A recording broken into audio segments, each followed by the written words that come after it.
Szóval ez a második nap reggele, és elmegyünk, iszunk egy kávét, ami életem legjobb kávéja volt, azt itt fogyasztottam el, Vietnámban, a neve pedig tojásos kávé.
És ez az a pillanat, amikor elfelejtettem elmondani nektek, hogy milyen jó is volt ez a kávé.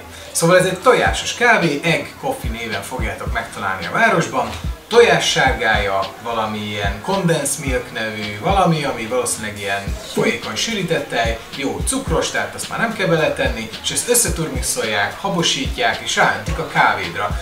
Elképesztően krémes, habos kávé lesz a végeredmény, 2 az 1-ben reggeli és kávé, tökéletes, jobb helyeken egy tálban kapod, ami tele van forró vízzel, és melegen tartja, hogyha esetleg lassan inád meg a kávét.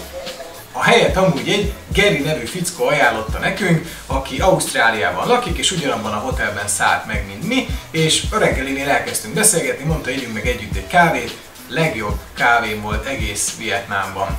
Szóval, a hely az egy külön téma, egy sötét luk az egész, egy olyan folyosón mész be, egy koszos, hosszú, sötét folyosón, ahova soha nem mennél be, mert félsz, hogy el fognak rabolni.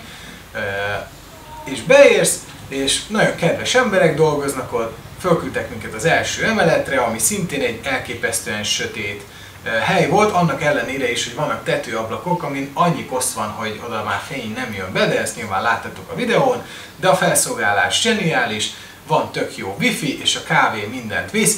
Egy ilyen tojásos kávé 25 000 vietnámi dong volt. De elég is ennyit a kávéról, menjünk tovább!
Húsos pogácsa.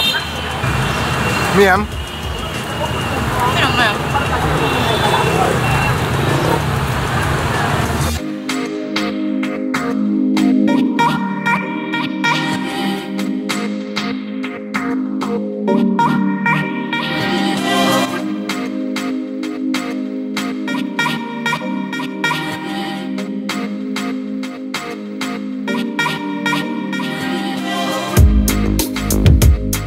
Itt látható a Ho Chi Minh mauzóleum, ami a belvárosból gyalog durván fél óra sétával könnyen elérhető, és az épületet amúgy Lenin sírhelye alapján építették meg, illetve ahhoz hasonlóan, és benne ugyanúgy egy ilyen üveg kalitkában gyakorlatilag megtekinthető Ho Chi Minh teste, és amit róla Ho Chi Minhról érdemes tudni, hogy ő olvasta föl a függetlenségi nyilatkozatot, amikor megszabadultak a franciáktól 1945-ben, majd később 1951-től 1969-ig talán, ha jól tudom, 18 éven keresztül ő volt a miniszterelnök itt Vietnámban.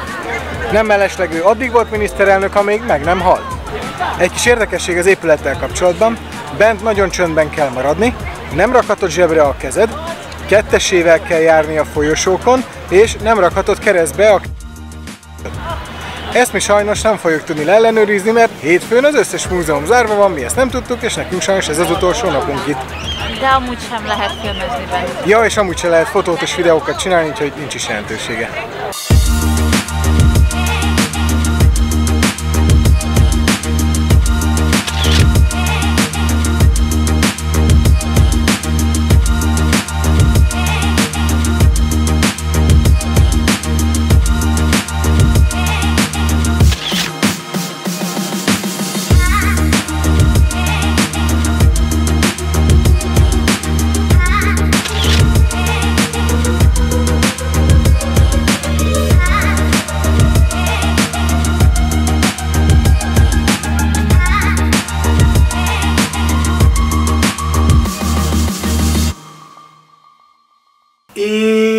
És még nincs vége, ne örüljél. Ez az a pillanat, amikor el kell, hogy mondjam, hogy Hanoi a világ legőrültebb helye. A közlekedés az kriminális, egyben rettenetesen szórakoztató is. A Jedi reflexeimnek köszönhetően el is kaptam egy balesetet, ahol hála Isten senkinek nem lett baja, de most elemezzük a képet. A képen látható fiatal hölgyek látszólag nem túlságosan ijedtek meg, és nem is nagyon mentek arrébb, nem is nagyon segítettek a fiatalembernek, aki nem breaktánc mozdulatokat végez azzal a motorral, és nem is egy akciófilmbe illő jelenetben van, amiben éppen fölkap valamit a földről, hanem ő egyszerűen csak eltaknyolt.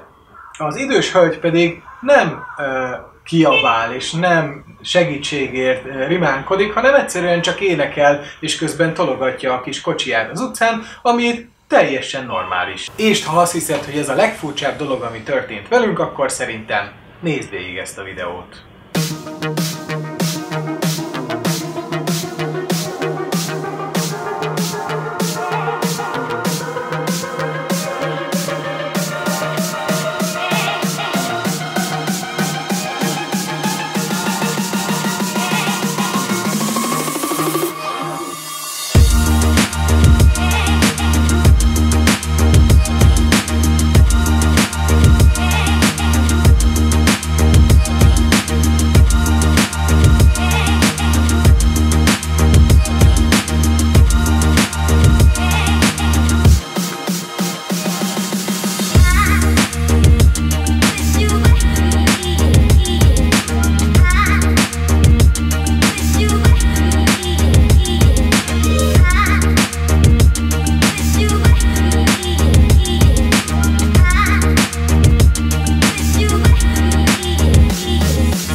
Ma kettő nagyon fura dologgal is találkoztunk.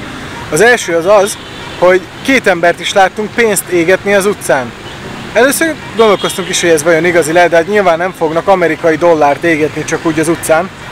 Majd egy másik helyen, egy kínai templom környékén láttuk azt, hogy az emberek tömegesen halakat dobálnak a tóba.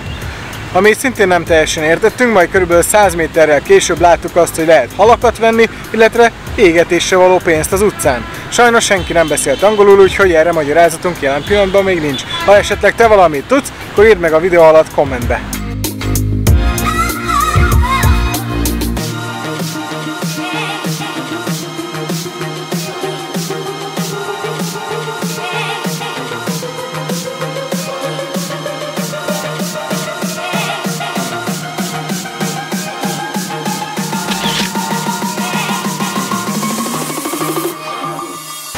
És ennyi volt a hanoi kirándulásunk. Holnap tovább utazunk Katba Islandre, ami a Halong Bay-ben van, ahol több mint 2000 sziget van egy öbölben. Egy földön túli látvány, úgyhogy nagyon-nagyon kíváncsian várjuk. Ha te is szeretnéd látni, akkor ne felejts el feliratkozni a csatornára. Hanoiról pedig annyit, hogy elég jól össze van foglalva ezen a pólón szerintem. Végtelen mennyiségű robogós, végtelen mennyiségű villamoskábel és magas, keskeny, rendezetlen házak mindenütt. Ezt tudom, hogy elég rosszul hangzik, de valójában egy zseniális élmény, tehát ha te az igazi Ázsiára vágysz, akkor Hanoi a hely, ahova menned kell. Majdnem elfelejtettem, végnapot